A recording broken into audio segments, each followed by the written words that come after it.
Repeat Street, but I wasn't so excited about. I thought I would go through there. Actually, the place is huge. They have a back hallway with a bunch of rooms in there, like ones like for linens, and then they have this room, and then if you go on the other side, it says open to the public, and it's two closed doors, and they're swinging doors, and you go, huh?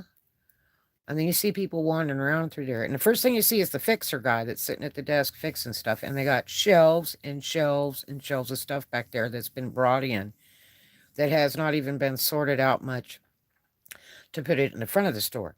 But they have cookware, all kinds of stuff back there. And but it's I guess taxed under Fresh Start for Children, but it's Repeat Street.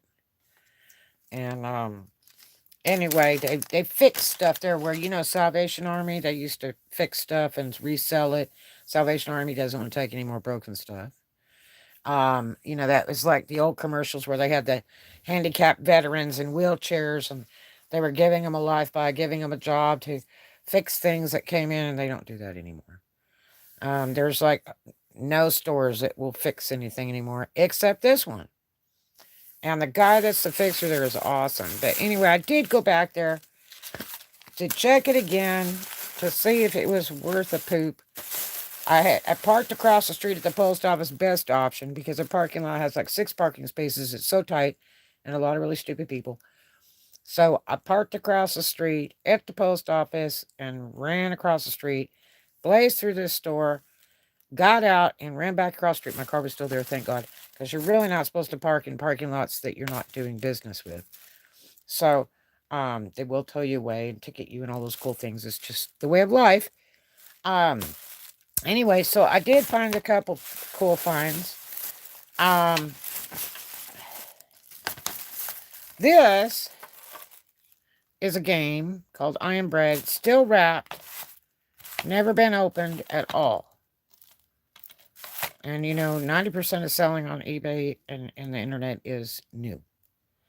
But anyway, this actually is a good seller.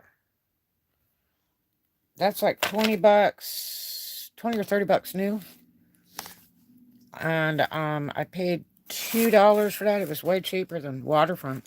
They had a bunch of games in there and stuff, all different for different machines and stuff at the Repeat Street, and they were all $2. And that's the way it should be. Man, you go to Waterfront and everything's like $2.99 up for games, and it's like, get out. Always check the boxes if they're open. Always go in and check the box. If it's for your personal use or you're reselling, make sure. See if it's got the book. This one's actually got the flyer. See if this is the book thing. Yeah, this is the book thing. It's a real good plus if it comes with a little book. Most of the time it doesn't.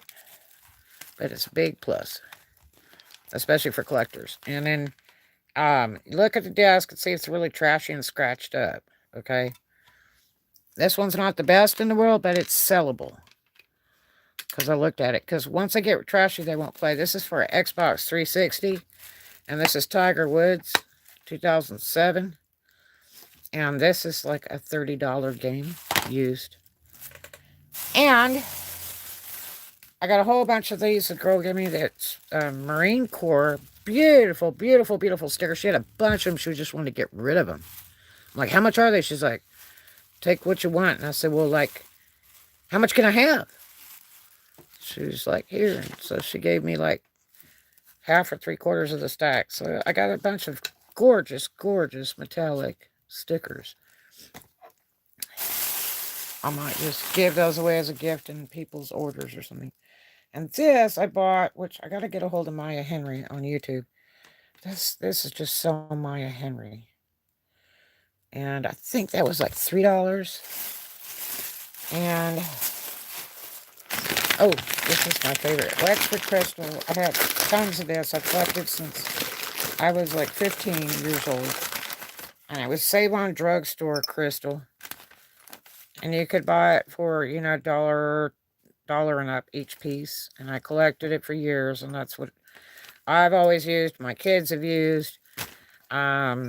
And that's just the love of my life is Wexford. You can run it in the dishwasher. It's heavy duty, and it's really pretty.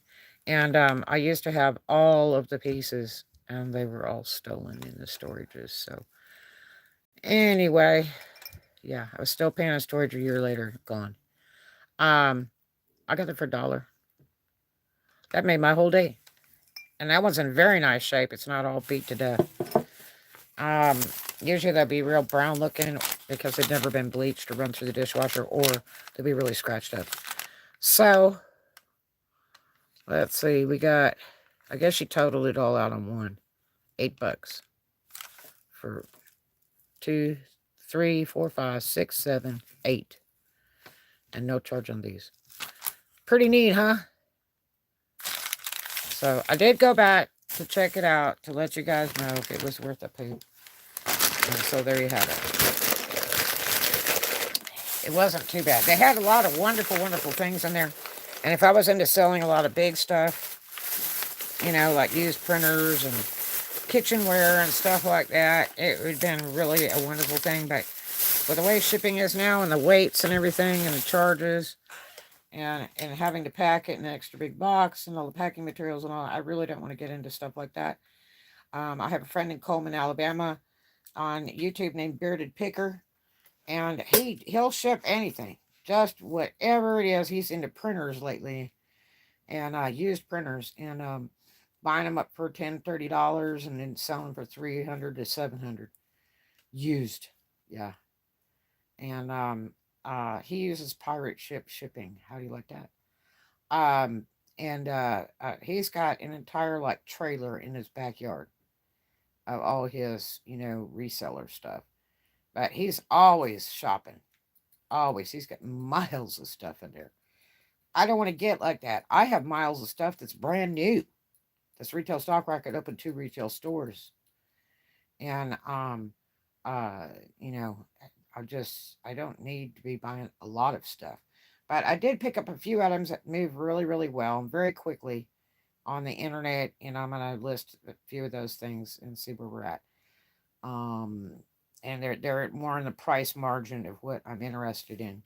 My friend and on YouTube that is in San Francisco, California, Daily Refinement. He's Oriental guy, and he resells used clothes mostly and used high dollar tennis shoes, and he does a lot of real high end clothes. But and he likes to make $5 and up on each piece.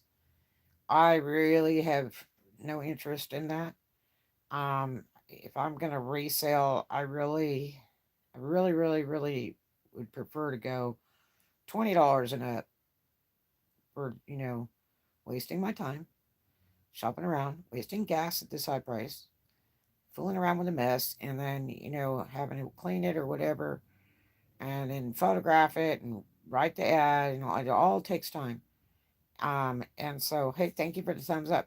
So, I really don't want to make $5 and $3 and $2 on stuff to list it on the internet. There's no way.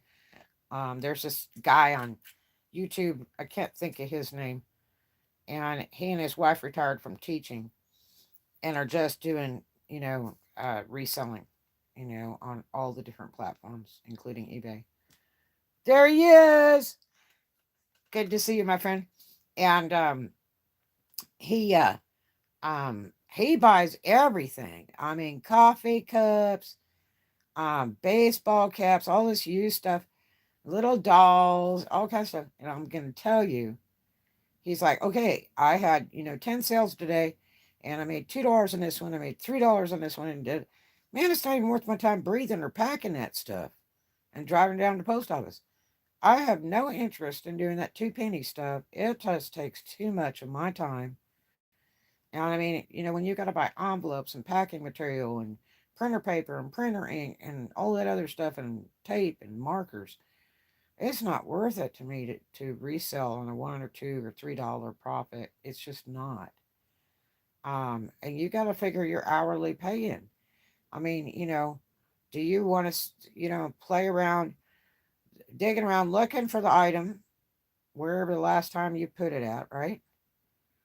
And then getting it out and, tidying it up, make sure it's looking okay, and then turn around and start printing out your paperwork for the shipping, and get your tape and your ink and all that stuff, and then find a box or an envelope to ship it in, packing material, plastic baggies, print out the receipt to put in with the package, and then also a thank you note. I use thank you notes in all my shipping, and the free gift that you want to throw in there.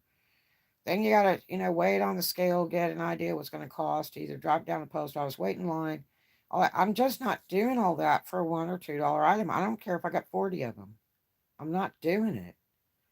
So my profit has to be, you know, $10 or better, and I prefer not $10.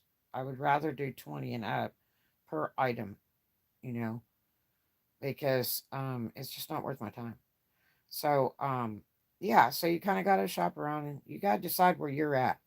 I mean, my buddy up there, Daily Refinement up in San Francisco in California, this guy sells 100 to 200 items every single day. Every single day, used clothes. Big market for that, especially in California. And I mean, this guy makes 100K a year take home selling used clothes, right? Amazing, amazing. And but he is doing like the $5 and up gig pretty much, and I just can't do that. Oof, no. So it just depends where you're at. Um, I mean, you're not always going to hit the jackpot items where you're going to make 50 or 100, 200. Like that suede jacket I found in the rain in the trash one time that I sold for several $100s after I used $11 worth of cleaning supplies, spent 2 weeks cleaning it up as it was bad. I mean, it was stinky, smelled like dog. It was soaking wet in the rain, hardly resembled Wild Bill Cody fringe jacket. You know what I mean? $1,000 jacket sitting in the rain, suede. And I cleaned it up, and it was so beautiful. And I put it on auction. One of the few times I ever do auction on eBay. Put it on auction. This girl bought it for her boyfriend in the hundreds of dollars, used. And when she got it, she sent me a message back. It said, "My boyfriend loves this jacket so much. I thank you." And I'm like, yay. Left me great feedback and everything. But that's rare that you hit that home run thing. But I mean, it takes work. It took 2 weeks. It can't sell till it's ready. So you got to play with it every day and clean it and dry, clean it and dry. I had it hanging in the hallway. So every time I walked by it, I'd fool with it every day. And it just hung there, and it's just money sitting till it's ready to go. And you want it, to be ready to go. I put an auction for like a week, and it ended like on a Sunday night, which is a premium night to end because that's a real good eBay night. And I mean, it went crazy. There was several bidders on that thing, and I thought, I was looking pretty good when it hit like 60. I said that's not bad because minus $11, and that's not counting shipping. That's just the price of the item. But when that thing went in hundreds, it was like, yeah.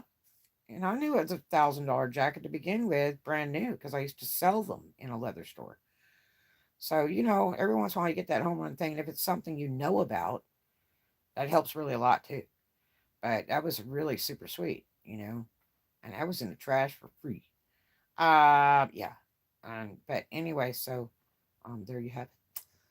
But we'll see you in the next one. I got some other things to show you because I haven't had time to vlog for like 4 weeks, and I've picked up a couple things in here and there. Like I really need to be buying more stuff. And but I've got some stuff I've really got to list and get it on there because I'm gonna throw a little more variety in and see where we're at. Because I got a friend of mine that sells all military stuff, and he's doing really, really good.